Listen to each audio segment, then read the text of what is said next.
MH Khan साहब भी हमारे साथ जुड़ चुके हैं इस वक्त। ठीक है एमएच खान साहब, अब सीधे आपके पास आते हुए, आप बहुजन समाजवादी पार्टी को लगातार समर्थन करते रहे हैं और बीएसपी को किस तरह से मुसलमानों का वोट भी एक वक्त पर मिलता था ये बताने की जरूरत नहीं है। अब मुस्लिम वोटरों को रिझाने के लिए, वंचित समाज को खुद से जोड़ने के लिए बीजेपी की कोशिशें, और प्रधानमंत्री नरेंद्र मोदी ने वंचित समाज को खुद से जोड़ने के लिए अपने कार्यकर्ताओं को आग्रह भी किया है।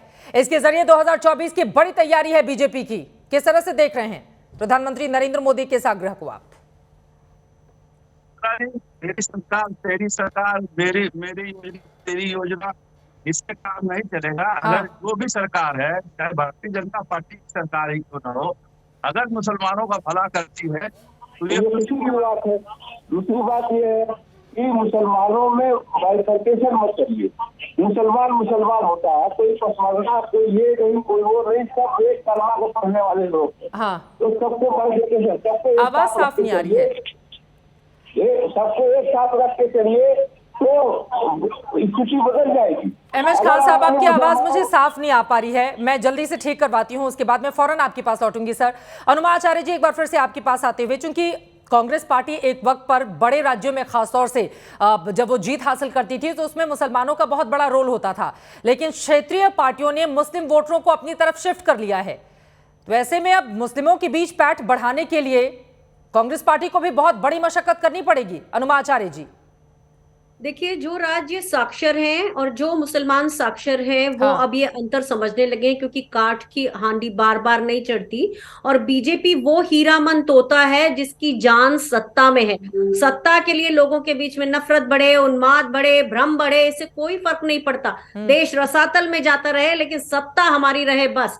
अब एक बात और आपसे कहनी है कि हमारे मध्य प्रदेश में आपने बहुत सारे आंकड़े गिना दिए, कुछ 1000 करोड़ के, पर मेरे मध्य प्रदेश में मुसलमान लोगों को भोपाल की कई कॉलोनीज में लोग किराए पर घर नहीं देते। और भोपाल क्यों जाए, यहाँ दिल्ली में भी ऐसा हो रहा है। इसके अलावा खरगोन में मुसलमान और हिंदू कॉलोनी के बीच में दीवार बना दी गई है।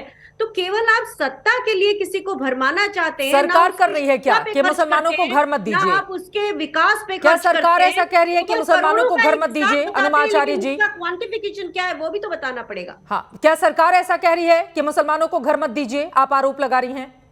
मैं ये कह रही हूं, अगर सरकार के शासन में रहते हुए अगर इस तरह की बात होती है तो इस देश के लोकतांत्रिक फैब्रिक में छेद होता है। अगर सरकार के रहते हुए प्रशासन दो हिंदू और मुस्लिम कॉलोनी के बीच में दीवार बना देता है खरगोन में, तो ये सरकार की ये गलती है। अगर प्रशासन वो काम कर रहा है और खरगोन में ऐसा हुआ है, तो आप ये सब चीजों को यहाँ मत देखिए कि एक आप बीजेपी ने एक सोशल इंजीनियरिंग की बात कर दी और किसी, उनको सिर्फ वोट से मतलब है, ना तो भारत की प्रगति से मतलब है। संगीत रागी जी हमारे साथ जुड़ चुके हैं। ठीक है, संगीत रागी जी हमारे साथ जुड़ चुके हैं, राजनीतिक विश्लेषक हैं आप, आरएसएस के समर्थक भी हैं, उसकी विचारधारा को फॉलो करते हैं।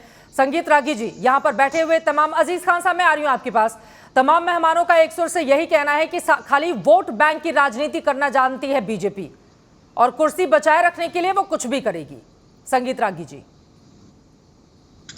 देखिए, हर कोई अपने अपने तरीके से इंटरप्रिटेशन कर रहा है, लेकिन एक बात देखिए कि प्रधानमंत्री नरेंद्र मोदी जी का जो नारा है, सबका साथ, सबका विश्वास, सबका प्रयास, ये कोई ऐसे ही नहीं है, उसमें कोई हिंदू और मुस्लिम तो है नहीं। लेकिन एक चीज तो बहुत साफ है, और जो एक राजनीतिक विश्लेषक के तौर पर आप चाहे जितना कर लें, लेकिन मुसलमानों के नाम मुस्लिम समाज को संतुष्टि किसी दुनिया के किसी भी जगह पर नहीं होती है। मुझे एक नेहरू का पत्र याद आता है जो गांधी जी को उन्होंने लिखा था कि जिन्ना के जितनी भी डिमांड मांगते हैं वो सुरसा की तरह रोज हमेशा वो बढ़ जाता है। मुझे समझ में नहीं आता है कि आखिर इस देश का समाज, हिंदू समाज क्या करे जिससे मुस्लिम प्रसन्न हो।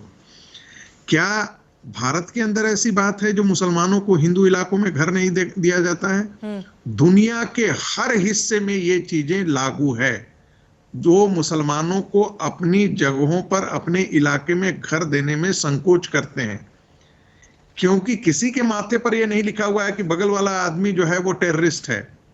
इस्लामिक टेररिज्म जो है वो दुनिया की एक हकीकत हो गई है। अब जब हम ऐसे में जानते हैं कि आदमी कौन टेररिस्ट है कौन नॉन टेररिस्ट है हमें तो पता नहीं है, तो स्वाभाविक तौर पे पता जब लगता है, इस प्रकार की चीजें जब पर्याप्त मात्रा में दिखती हैं, तो एक तो कारण यह है कि लोग अपनी घरों को मुसलमानों को नहीं देना चाहते हैं। एक दूसरी बात, भारत विभाजन के पश्चात एक दरार तो जरूर खड़ी हुई है, और वो अभी भी हिंदुओं को ये खटकता है, इतिहास को लेकर के भी खटकता है, कि जो मुगलों और दिल्ली सल्तनत के सुल्तानों ने जो हिंदू मंदिरों को तोड़ा, हिंदुओं के साथ जघन्य अपराध किए, हत्याएं की, क्रूरता किया, बलात्कार किया, उन सुल्तानों के साथ आज भी मुस्लिम समाज का एक वर्ग, मैं बार बार कह रहा हूं, सारा मुस्लिम समाज नहीं, हाँ। बिल्कुल नहीं, पूरी मुस्लिम कम्युनिटी बिल्कुल नहीं, एक वर्ग ऐसा है जो अभी भी ये मान करके चलता है कि वही मेरे पूर्वज थे। और मैं मान करके चलता हूं कि जो पहले का कायर हिंदू था, जो लोभवश या कायरतावश मुसलमान बन गया, और वही मुस्लिम समाज का आज के दिन में वो समझते हैं कि वही जो हमारे सुल्तान थे, वही हमारे ये तो पूर्वज आपकी थे, व्यक्तिगत वही राय है उनके ना। प्रेरणा यहाँ पर हम चर्चा कर रहे हैं, पसमानदा समाज के मुसलमानों को साथ में साधने की कोशिश कर रही है बीजेपी, और अगर साथ में साधने की कोशिश कर रही है तो आप लोगों की जुबान से भी कम से कम उसी तरह की वाणी निकलनी चाहिए ना। इस तरह की भाषा पे आपको लग रहा है कि मुसलमान आएगा आपके साथ? देखिए, मैंने कहा कि दो प्रकार के मुसलमान हैं। एक जो इस भारत की मिट्टी से प्यार करते हैं, वो मुसलमान भारतीय जनता पार्टी के साथ खड़े होंगे, लेकिन वो मुसलमान जिनके लिए सुल्तान औरंगजेब, बाबर और ये सब जो है वो उन्हें वही उनके पुरखे हैं, और उनकी सारी घृणित काम और उनकी सारी करतूतें जो है जिनके ये वारिस बनते हैं, उनको तो आप चाहे कुछ भी कर दीजिए, वो कोई अंतर ही नहीं पड़ने वाला है। भारतीय जनता पार्टी चाहे जो कुछ भी कर ले। अटल बिहारी वाजपेयी ने कोई कम काम थोड़े किया था।